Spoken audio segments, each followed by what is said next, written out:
All right, so section 13.3, the dot product. Well, what have we done already with vectors? Number one, well, describe what they are, where they're coming from, how do we use them, what operations do we do with them, applications, basic applications to physics. I mean, what we did is like really, it's nothing, just a breeze what we, in terms of the physics. Those of you who have taken Physics 270 or 271 already, well, you have done more applications of vectors than this, you know. So, and on top of that, apply to conversions of units and all that. Well, so here is just the mathematical notation, and then, well, what we did also is adding and subtracting vectors to obtain resultant vectors, like addition of forces, etc., or additions of magnitudes more in general.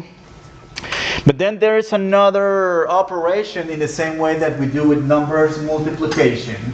But for when it comes to vectors, there's two different multiplication of vectors. Number one is the dot product, sometimes called inner product. That's the more generalized way to multiply two vectors.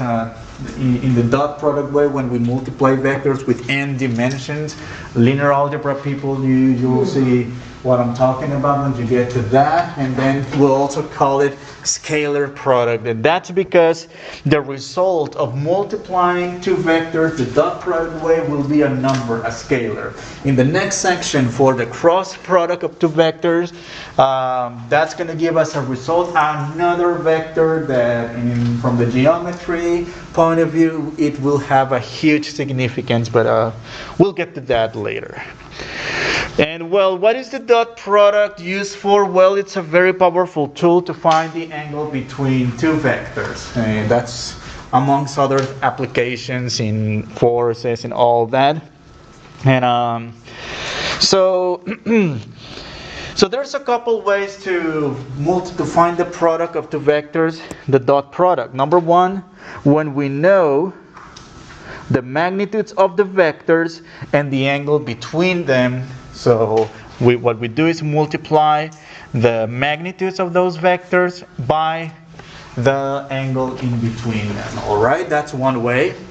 The other way, which is what we're going to do most of the times, is we're given the two vectors in component form or in the IJK form, and we're going to multiply U1 V1 times U2 V2 and add those numbers together. So it's just a basic arithmetics here to multiply. Yes? Did that say V1? U1 V1. Yes, U1 V1. Yep, thank you. I'm going to change the PDF. All right. And well, of course, this formula gets extended to the two vectors in 3D. Just multiply U1 V1 again, same mistake, and U2 V2, U3 V3. Of course, just like numbers, you know, when we have these like commutative properties, associative properties of real numbers or integers, we have something similar with vectors. So when you multiply, when you perform the dot product between two vectors, it doesn't matter the direction, you get the same result. That will not be true for the cross product, as we will see later. And associative property, when we multiply a constant times a vector by another vector, we can multiply the two vectors together and then multiply by the constant, or multiply the constant with the second vector and then dot it with the first vector. Okay? What else? So distributive property, just like polynomials back in intermediate algebra, I mean, distribute and then perform the dot products pairwise, or as many terms as you have, or in terms of vectors. Dot product of the zero vectors, so any vector times the zero vector. Be careful with the notation. Notice this zero right here, which is bold case, versus this regular zero, which is the number zero. And to illustrate this, U1, comma, v1 times dotted with the 0 vector. So what do we get when we multiply u1 times 0 plus v1 times 0? Isn't that 0 plus 0, which is, but in this case this is a number, not a vector, because otherwise it will be a 0 with an arrow at the top. That's how we denote the vector, the 0 vector from the number 0. And well, the dot product of a vector and itself, it's no other than the magnitude of the vector squared. And well, to illustrate this, let's call this, well, maybe I should have used u2 instead.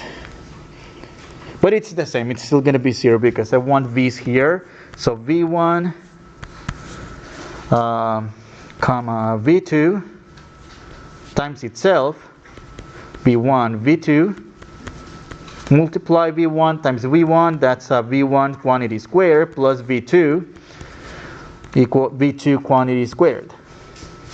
But isn't that like the magnitude of a vector, but squared because there's no radical symbol? Because when we square something that contains a radical, the radical disappears, and that's pretty much the justification of why multiplying a vector by itself in the dot, using the dot product, it's only the magnitude squared. And this last property will be useful in a way. It will be useful to make our calculations a lot shorter later. So. Okay, let's do a couple of examples. We are given 3 vectors here in 2 dimensions. U, which is 3, negative 4, V, 1, 5, and W, negative 2, 6. Let's find each of the following. U dotted with V. So, that is 3, negative 4,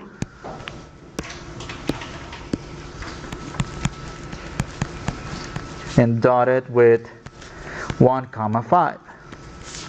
Well, this is 3 times 1, which is 3, and then plus negative 4 times 5. And well, simple arithmetic, 3 times 1 is 3, plus negative 20, or simply minus 20, that's a negative 17. All right.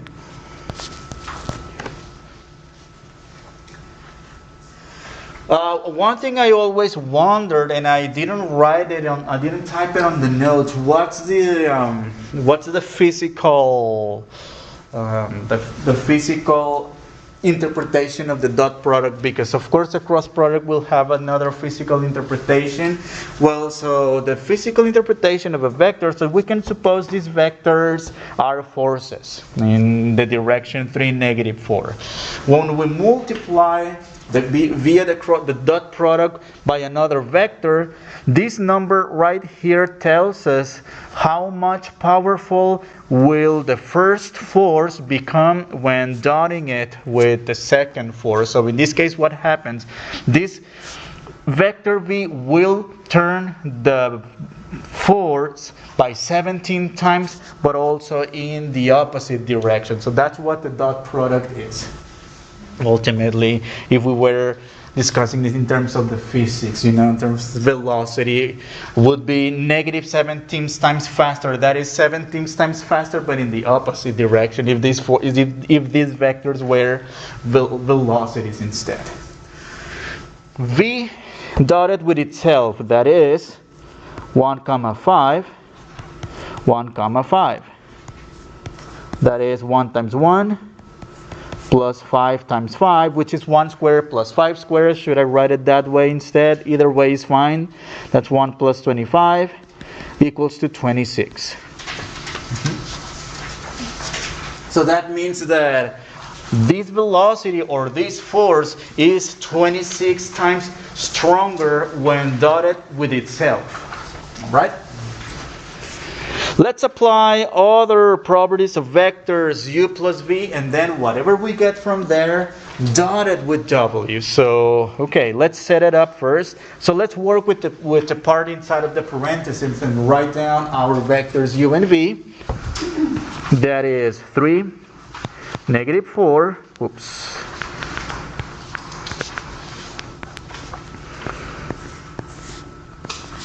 plus 1, comma 5. Whatever we get from these two vectors, let me make this smaller. Whatever we get from these two vectors dotted with the vector W, which is -2, 6. Okay, so let's add the vectors inside of the parentheses. That's 3 plus 1. That's 4. And -4 plus 5, is that a 1? Dotted then with -2 and 6.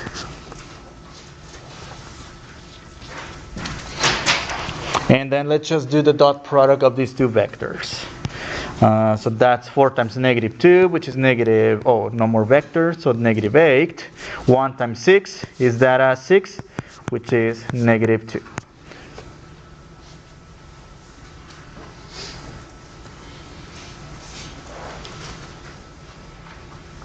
All right.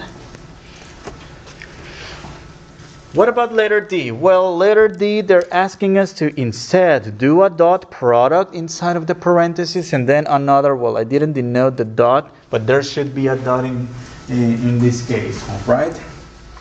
Okay, oh no, never mind, there shouldn't be a dot in this case. Okay, but in this case, the dot product U and V, we already did it from part A, isn't it?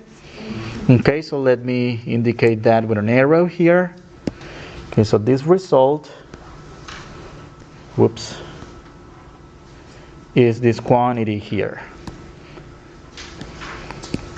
That is -17 times the vector W, which is -2, 6. And all we do is multiply these two numbers by -17. That's going to be 34. And 17 times 6, actually negative, I have -102.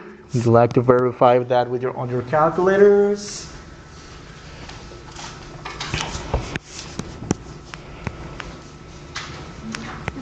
Yes? All right. Let's see, what's next? So for the next topic, angle between two vectors, how about we do this after the break?